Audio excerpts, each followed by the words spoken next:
Hi, I'm Gail Betz. I'm a librarian at the University of Maryland, and I have Stargardt's disease, which means that I am currently legally blind.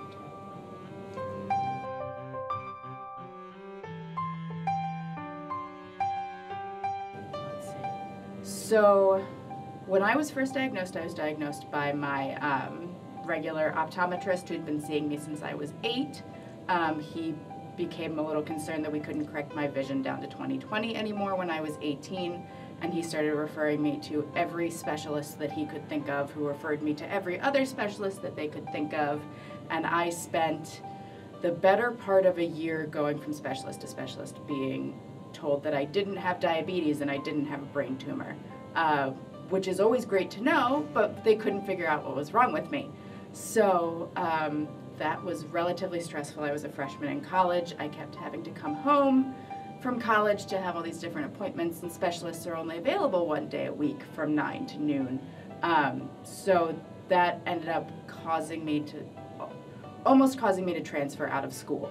But they ended up diagnosing me, and my vision has plateaued. I still go to different specialists to see if they can figure out the prognosis a little bit more.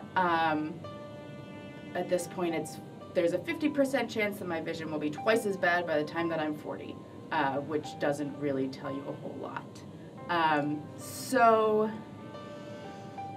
I join a lot of trials where I can see different specialists where I can, with the hope that I can contribute in some way, or that they'll be able to give me a little bit more information or keep me a little bit more up to date on what is going on in the field that I am interested in.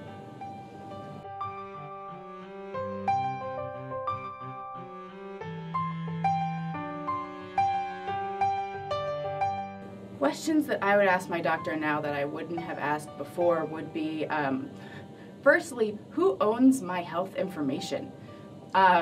In terms of somebody taking my data and my genetic information and doing all the blood work and everything, when I go to another researcher for another trial, does that information come with me, or do I have to do it all over again? I tried to do it. I tried to go to a different practitioner, and when I said, oh, I got my information taken down by Dr. Such and so, the practitioner said, oh, you'll never see that again. And you know, if it's my information, but I didn't collect it, is it still my information? So in terms of signing consent forms, I would definitely want to know what's going to happen to my information once I'm done giving it.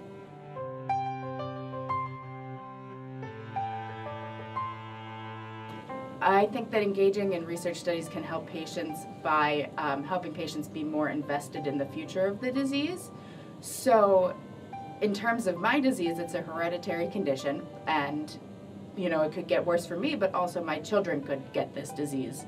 And if I engage in the research process now and contribute my genes and my information, then maybe researchers will be able to figure it out and come up with some sort of cure or some sort of way to stop the progress of the disease so that my children don't have to deal with this the way that I did.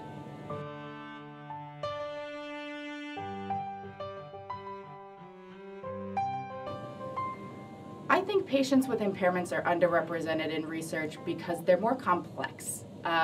They tend to have more things going on, and researchers really want to show how effective their therapy is for their clinical trial. They don't want to say, well, this was effective except for people who are deaf, because they're also taking X, Y, and Z. So in terms of researchers getting their research to be peer-reviewed and published, if their study population is more complex than, you know, your homogeneous 40-year-old group of males who have no other health complications, it's going to delay publication. And if it delays publication, then they might not get as much grant funding in their next round. And if they don't get as much grant funding, then their job isn't as secure and their salary doesn't increase. So I think that not including people with impairments really impacts this whole university research process that we have put in place, which values the most effective therapies in publication.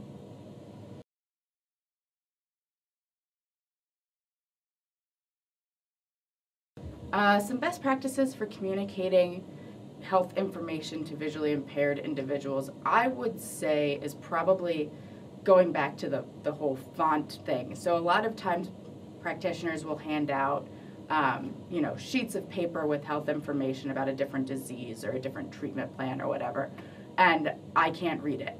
So what ends up happening is that I've developed an adaptation where I just don't read it and I take it home.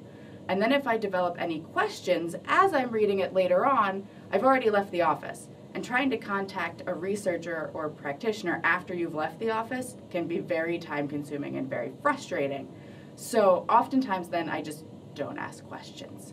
So in terms of a researcher communicating health information to me, if somebody can do it verbally, then I know that I'm getting all the information, and I will ask questions as they're talking to me. If you just hand me a sheet of paper, I'm probably not going to read it until I leave, and then the questions it's gone, really.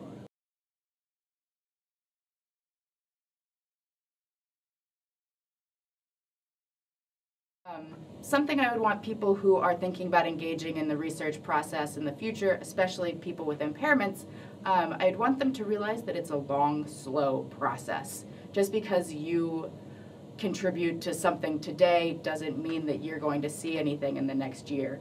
A lot of research takes years, if not decades, to come to fruition, and then it takes even longer to get to a point where it's useful to clinicians at the point of care. So in terms of people who want to contribute, understand that this is a long, slow, often frustrating process, but that in the long term, it's going to be really important for future generations.